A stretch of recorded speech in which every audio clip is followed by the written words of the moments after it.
Hello friends, इस video में हम सोल्व करेंगे रीजनिंग के प्रीवियस ईयर क्वेश्चन का प्रैक्टिस सेट। आप लोग चाहे किसी भी एग्जाम की तैयारी कर रहे हो तो ये प्रैक्टिस सेट आप लोगों के लिए बहुत ज़्यादा इंपॉर्टेंट रहने वाला है, क्योंकि इसमें वही क्वेश्चन लिए गए हैं जो पिछले एग्जाम में पूछे गए थे।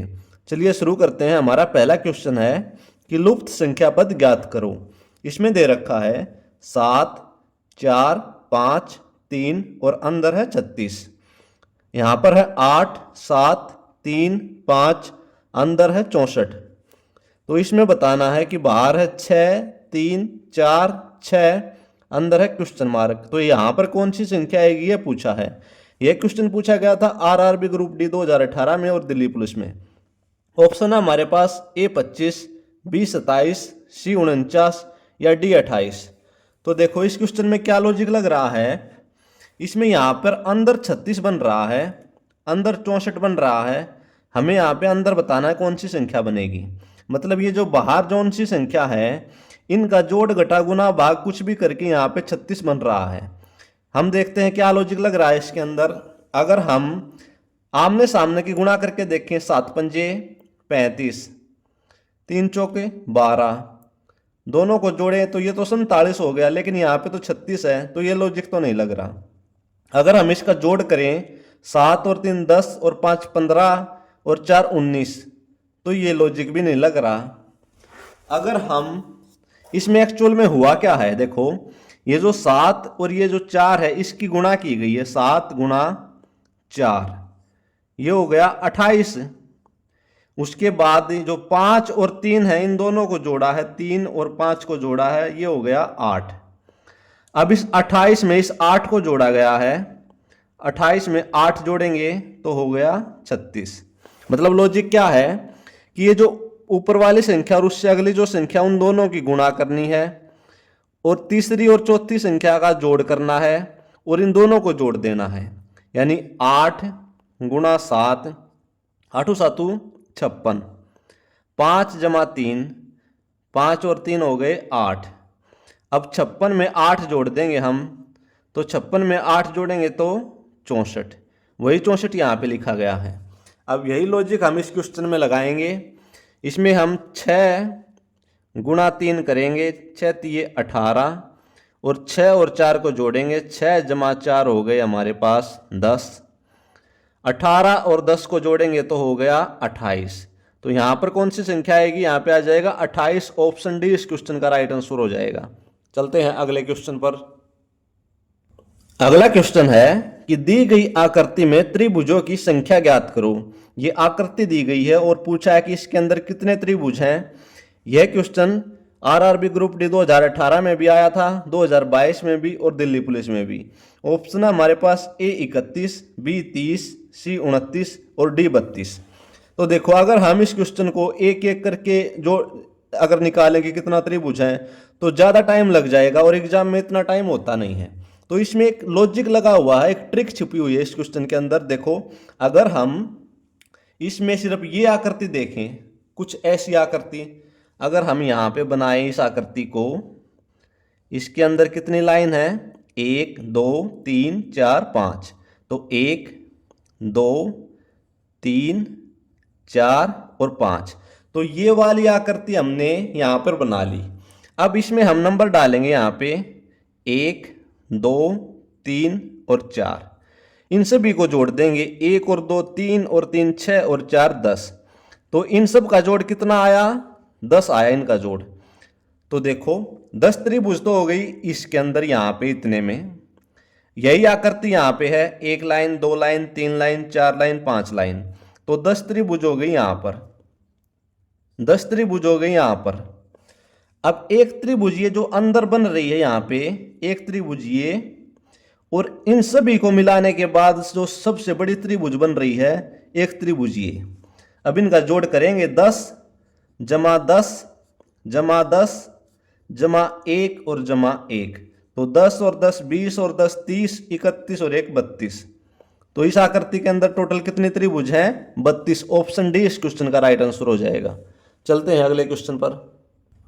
अगला क्वेश्चन है कि निम्न आकृति में से भिन्न आकृति को चुनिए। यहां पर 4 चिन्ह दे रखे हैं, 4 और पूछा कि इन चारों में से अलग क्या है। तीन एक पैटर्न फॉलो कर रहे हैं और एक अलग है। यह क्वेश्चन आरआरबी ग्रुप डी में भी पूछा था, सीजीएल में भी और हरियाणा पुलिस में भी। तो देखो ये क्वेश्चन बेस है मुद्रा के ऊपर। जो मुद्रा होती है, करेंसी होती है, पहला है रुपए का साइन, ये है हमारे पास भारत की मुद्रा।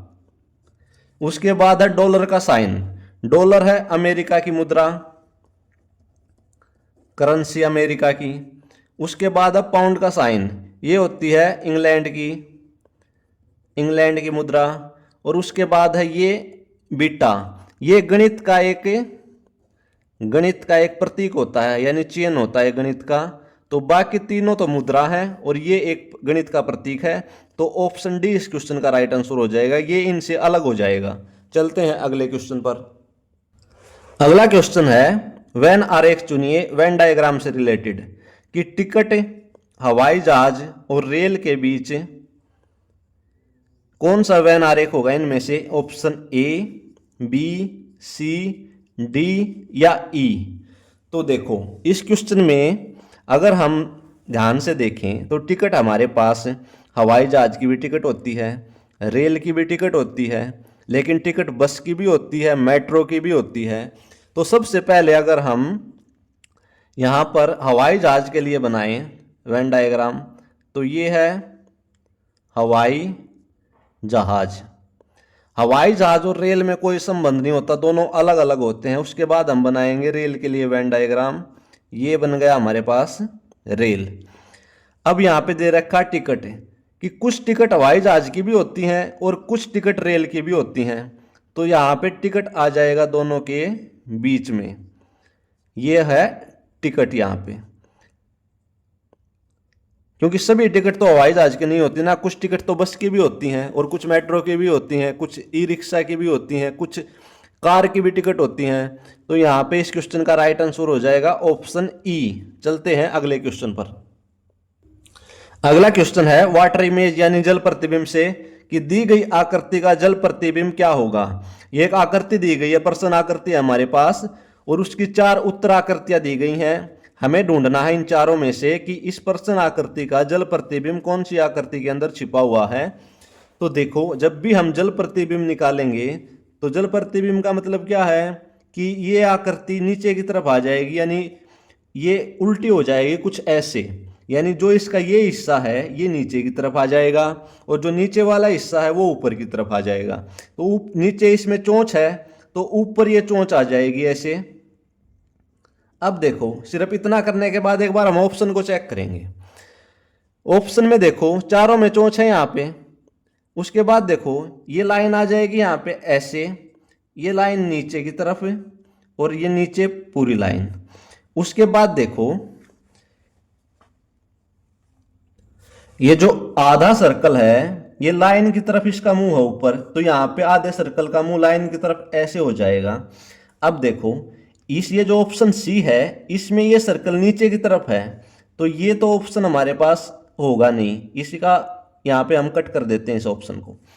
उसके बाद यहाँ पे ये ट्रायंगल बना हुआ है नीचे की तरफ, तो हम यहाँ पे नीचे की तरफ ट्रायंगल बना देंगे ऐसे।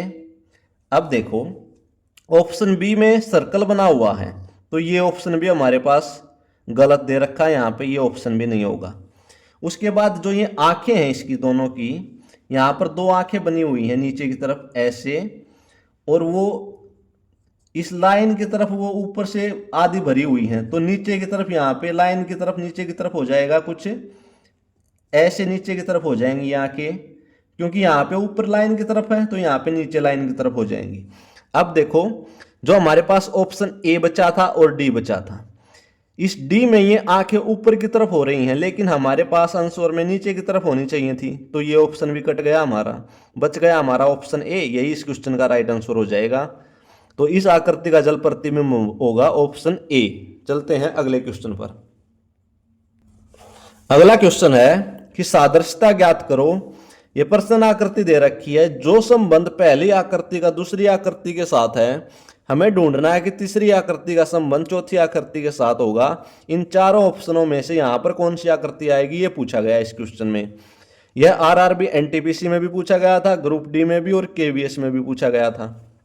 तो देखो इस क्वेश्चन में क्या लॉजिक लग रहा है, यहां पर अगर हम इस क्वेश्चन में देखें तो यहां पे दो त्रिभुज दी गई हैं, दो त्रिभुज एक और उसके ऊपर उल्टा त्रिभुज दिया गया है। अब इसमें हुआ क्या है, इन दोनों त्रिभुजों को अगर हम यहां पे लाइन लगा दें और इसका जल प्रतिबिंब बना दें, यानी इसकी चोंच नीचे है तो इसकी चोंच हो जाएगी ऊपर की तरफ, इसकी चोंच ऊपर है तो इसकी चोंच हो जाएगी नीचे की तरफ।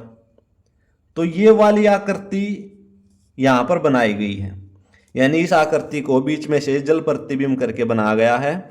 हमारे पास यहाँ पे आधे आधे दो सर्कल दे रखे हैं, तो हम यहाँ पे इसका जल प्रतिबिंब अगर बनाएं तो ये आधा सर्कल ऊपर वाली लाइन नीचे आ जाएगी और ये ऊपर की तरफ बन जाएगा कुछ ऐसे।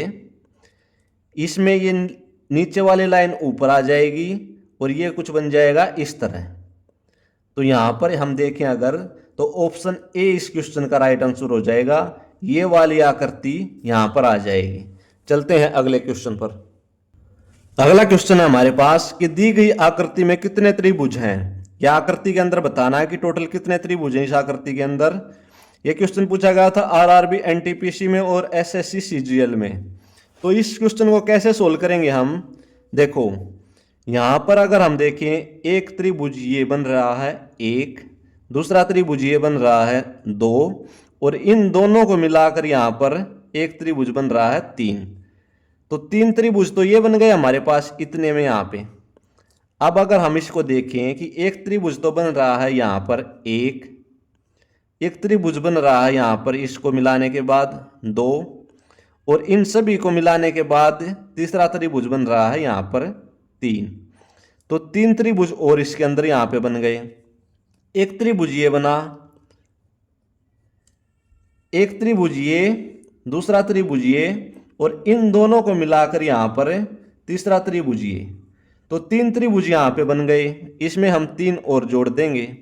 अब देखो ये जो बड़ा वाला त्रिभुज बन रहा है यहां पर, एक त्रिभुज ये बन रहा है ये वाला पूरा मिला के इसको यहां पे, तो इसमें एक और जोड़ देंगे हम। तो टोटल कितने त्रिभुज हुए इसके अंदर, तीन और तीन छह और तीन नौ और एक 10 और एक 11। ऑप्शन बी इस क्वेश्चन का राइट आंसर हो जाएगा। चलते हैं अगले क्वेश्चन पर। अगला क्वेश्चन है कि 1 जनवरी 2005 को कौन सा दिन था। यह क्वेश्चन पूछा गया था आरआरबी ग्रुप डी 2022 में। ऑप्शन ए शुक्रवार, ऑप्शन बी शनिवार, ऑप्शन बी शनिवार, ऑप्शन सी रविवार, या ऑप्शन डी सोमवार। तो देखो ये कैलेंडर के क्वेश्चन को कैसे सोल्व करेंगे, इसके लिए हमें दो चीजों की जरूरत पड़ेगी। एक तो होता है मंथ कोड यानी महीनों का कोड, और एक होता है कैलेंडर फार्मूला होता है कैलेंडर का, वो होता है मंथ कोड होता है 0, 33, 614, 625 और 035। ये होता है जनवरी से लेके और दिसंबर तक का, यानी जनवरी का 0, फरवरी, मार्च, अप्रैल, मई, जून, जुलाई, अगस्त, सितंबर, अक्टूबर, नवंबर और दिसंबर। उसके बाद हमारे पास फार्मूला होता है day plus month plus year plus leap year, और इन सभी को 7 से भाग कर देना है। एक बात का ध्यान रखना है कि यहां पर जो डेट दे रखी है ना, ये 1900 से लेके और 1900 से आगे की होनी चाहिए, चाहे वो 2000 हो, 2005 हो, 2010 हो, 2020 हो, 1940 हो, 1920 हो, 1970 हो, 1980 हो, कुछ भी हो, 1900 से पहले की नहीं होनी चाहिए, उनमें ये फार्मूला नहीं लगेगा। तो यहाँ पर 2005 का दे रखा है। अब हम इस क्वेश्चन को सोल्व करेंगे। यहाँ पर दिन की जगह क्या लेना, हमें जो दिन दे रखा है एक दे रखा था एक, उसके बाद है मंथ का हमें कोड लेना है। तो जनवरी का कोड कितना था यहाँ पे 0, तो 0 जमा ईयर। अब साल यहाँ पे 2005 दे रखा है, तो हमें क्या करना है, इस 2005 में से 1900 घटाना है। जोन सा यहाँ पे साल दे रखा है ना, उसमें से ये 1900 घटाना है। तो उतना ही साल यहाँ पे निकल कर आ जाएगा, वो लिखना है यहाँ पे। अगर यहाँ पे 2000 दे रखा होता तो हम 1900 घटाते तो यहाँ पे 100 आ जाता। अब यहाँ पे 2005 दे रखा है तो 2005 में से हम 1900 घटाएंगे तो 105 आ गया। तो साल यहाँ पे लिया हमने 105। अब लेना है लीप ईयर, तो जोन सा ये साल निकल कर आया है ना 105 हमारे पास, इसमें हम लीप ईयर देखेंगे कितने लीप ईयर हैं। लीप ईयर निकालने के लिए 4 से भाग करेंगे, 4 दूनी 8, बच गए 2, उतारा 5, 4 6 24, बच गया 1। तो यहाँ पर कितना भागफल आया, भागफल आया 26। तो इसमें 26 लीप ईयर हो गए। अब इसको 7 से भाग कर देना है, तो इसका जोड़ कितना हुआ, 1 और 105 106, और 106 में 26 जोड़ेंगे तो 132। अब इस 132 को हम 7 से भाग करेंगे, क्योंकि मैं अब सप्ताह में 7 दिन होते हैं। 7 एकम 7, बच गए 6, उतारा 2, 7 8 56, बच गए यहाँ पे 6। तो जो ये 6 शेष आया है ना, अब हमें क्या करना है, दिन का कोड लेना है कि दिन का कोड क्या होता है। सोमवार से लेके सोमवार, मंगल, बुध, बृहस्पति, शुक्र, शनि और रविवार।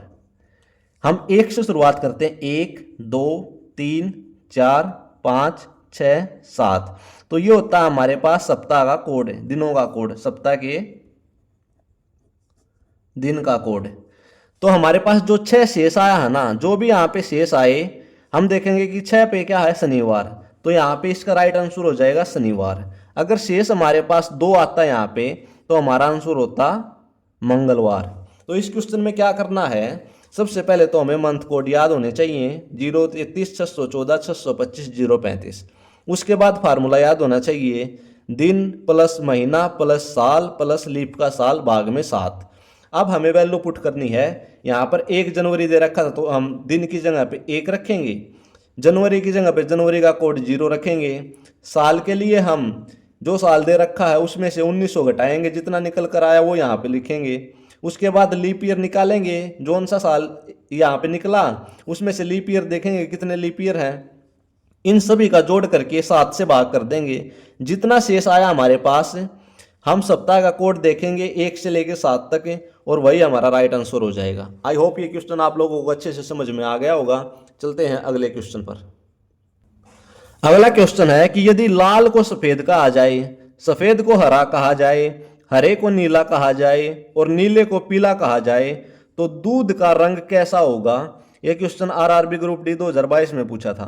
ऑप्शन ए सफेद, बी हरा, सी नीला और डी पीला। तो इसमें हमें अपने पास से नहीं लगाना कि अगर हम अपने पास से देख लें कि दूध का रंग तो सफेद होता है और हमने लगा दिया सफेद पे, ये हो जाएगा गलत। जोन सा यहाँ पे दे रखा है ना, हमें उसमें से लगाना है। अब ये चीज देखने कि दूध का रंग कैसा होता है, दूध का रंग होता है सफेद। अब यहाँ पे ये बोला था कि सफेद को हरा कहा जाता है, सफेद को कैसा कहा जाता है, हरा। तो यहाँ पे ऑप्शन बी इस क्वेश्चन का राइट आंसर हो जाएगा, क्योंकि हमें इसके अकॉर्डिंग लगाना है यहाँ पे। चलते हैं अगले क्वेश्चन पर। अगला क्वेश्चन है कि निम्न आकृति में कितने त्रिभुज हैं। इस आकृति के अंदर बताना है कितने त्रिभुज हैं। यह पूछा गया था आरआरबी ग्रुप डी 2022 में। ऑप्शन ए 23, बी 21, सी 22 या डी 20। तो बिल्कुल आसान सा सवाल है, इसमें एक लॉजिक लगा होता है, एक फार्मूला होता है इसका। जब भी ऐसा क्वेश्चन हो ना कि एक त्रिभुज हो और उसके अंदर लाइनें लगी हुई हैं बहुत सारे त्रिभुजों की, तो हमें क्या करना है, इसमें नंबरिंग डालनी है, 1 2 3 4 5 और 6। सभी को जोड़ देना है हमें, यहाँ पे सभी का जोड़ कर देना है। तो देखो 6 और 5 11, 11 और 4 15, 15 और 3 18, 18 और 2 20 और 1 21। तो इस त्रिभुज में कितने इस आकृति के अंदर कितने त्रिभुज हुई, टोटल 21। ऑप्शन बी इस क्वेश्चन का राइट आंसर हो जाएगा। आई होप फ्रेंड्स ये वीडियो आपको पसंद आई होगी। आप लोगों का दिन शुभ हो। धन्यवाद।